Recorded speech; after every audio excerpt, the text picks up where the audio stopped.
ved en lærke. Ja, den er også sød. Jeg siger ikke mere. Den findes på en hede, et sted som ingen ser.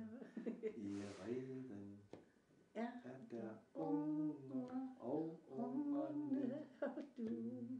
De pipper, de har tunge, og reden er så lun.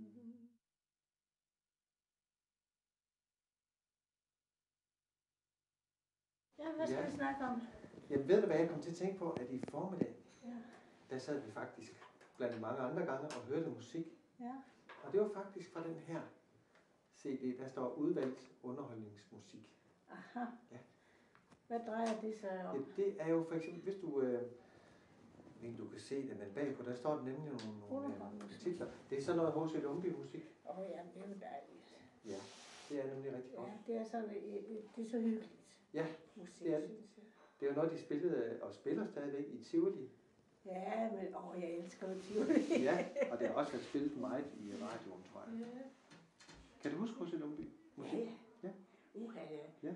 Jeg har jo danset. Du har danset? Ja, altså jeg har jo danset til sådan noget musik. Ja. Så det har jeg altid været så glad for. Hvad for noget musik spillede man så til, når du dansede? Jamen, jeg havde jo danseskoler.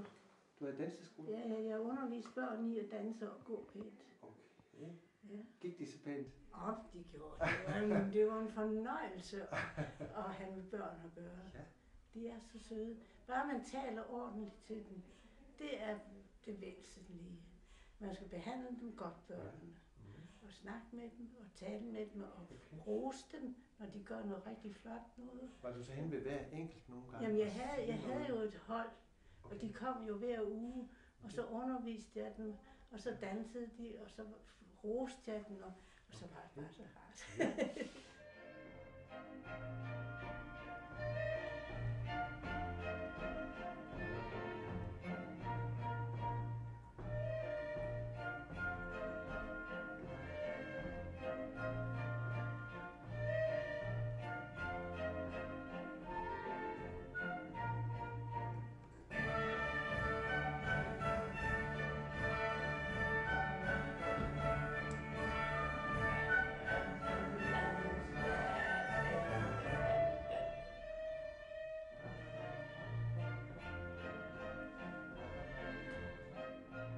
Jamen, jeg holder meget af musik.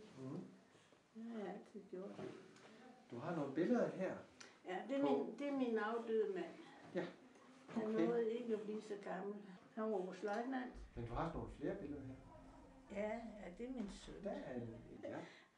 Ja. Han hedder Peter. Ser sød ud. Ja. Ja. Jamen, jeg har nogle dejlige børn. Ja. Det har jeg. Det er rart nok. Ja, det er så. Jeg sidder lidt betuttet ud med Nå ja, det kan det jo sagtens være, at det sådan skal filmes eller fotograferes, som det var. Ja, pludselig der kommer nogen, ikke? Ja. Så kigger det jo lidt, men han er meget sød, synes jeg. Ja, det er han da. Bestemt.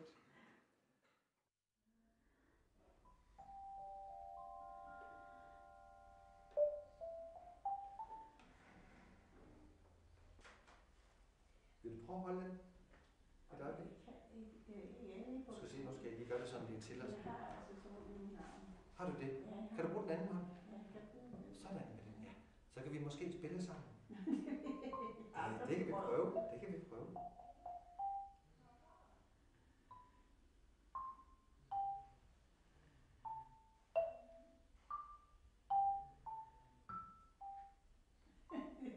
Jeg ved ikke rigtig, hvad jeg skal trykke på. Det går da fint. Hvor den er ingen hjemme? Der er ikke nogen hjemme der, nej. Så spiller vi bare her i stedet for. Jeg har aldrig prøvet sådan noget før.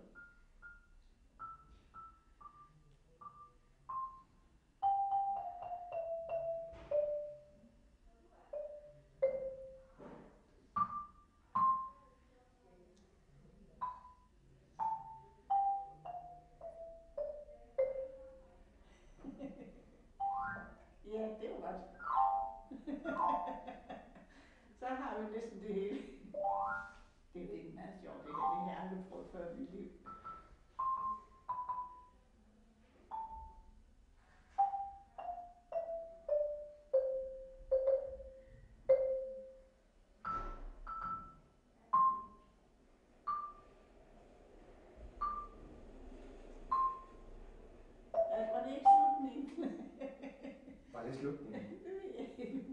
det lyder som om. Det lyder som om, det var slutningen. Okay. Okay. Tak for det. Altså, det er sjovt, jeg har aldrig prøvet at lege den sådan noget. Det er da fantastisk. Ja. Hvad synes du om lyden? Det kan jeg godt lide. Du kan godt lide lyden? Ja, jeg kan godt lide den. Jeg synes, den er behagelig. Den er behagelig? Ja. Den er behagelig. Så det er ikke så ringe da. Men jeg bliver nok aldrig professionel, det tror jeg ikke. Det er heller ikke det, vi skal bruge det til. Vi skal bare bruge det til at nyde det. Ja, det er sjovt at prøve. Musikken, den er også til for at nyde den. Ja, men jeg holder jo meget af musik. Ja, det ved jeg. Ja. Må jeg spille lidt for dig?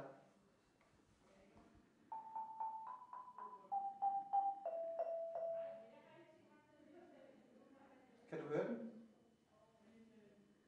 Kan du høre musikken?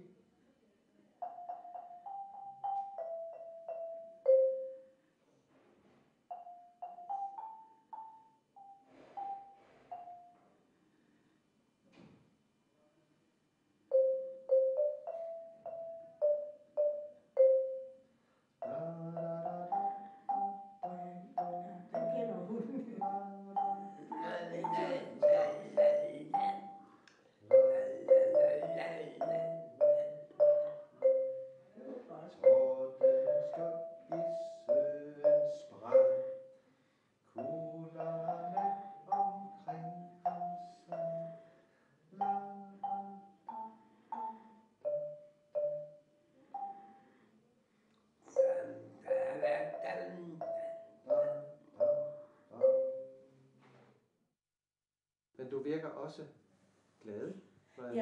Jamen det er jeg et glad menneske, fordi det vil jeg være. For man får så ikke nogle mennesker, der er sure og kedelige og ikke siger noget. Jeg snakker en del, det må jeg nok indrømme. Snakker du også med hunden herude nogle gange? Ja. Jamen jeg elsker jo dyr. Ja. Jeg er meget glad for dyr. Ja, det er jo det, ja, men jeg har altid haft hund.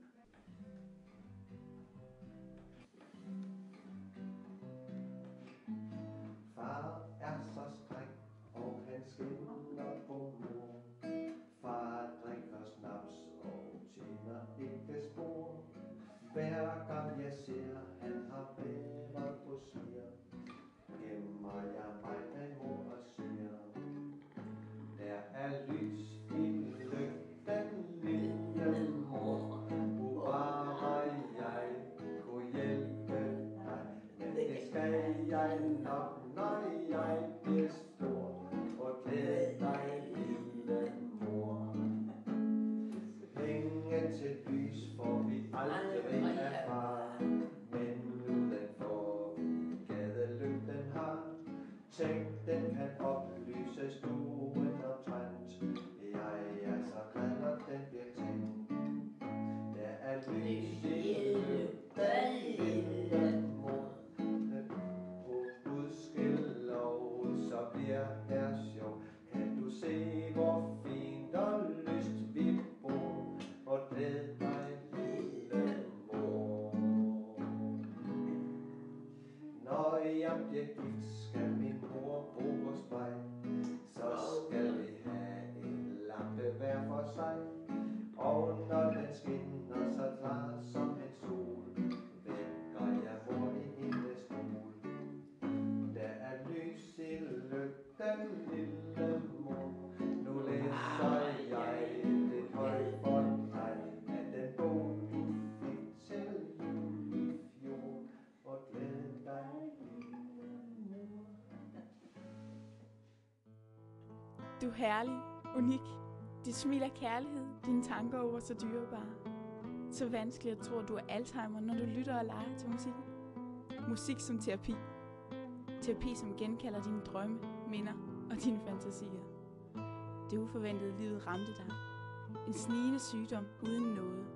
Det værste var at se, hvordan du mistede dig selv mere og mere, og gik ind i et vægtløst og tågefyldt land, hjælpeløs overgivet. I vore tanker og sind er du stadigvæk en lille forglemt mig, og til sammenligning med blomsten, lige smuk. Du kræver omsorg, nærhed, pleje og leve i trygge, varme omgivelser. Så er det godt at have nogen eller noget til at hjælpe.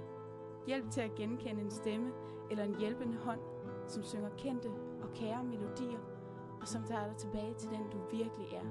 En kreativ sjæl, som fortsat glimtvis blomstrer.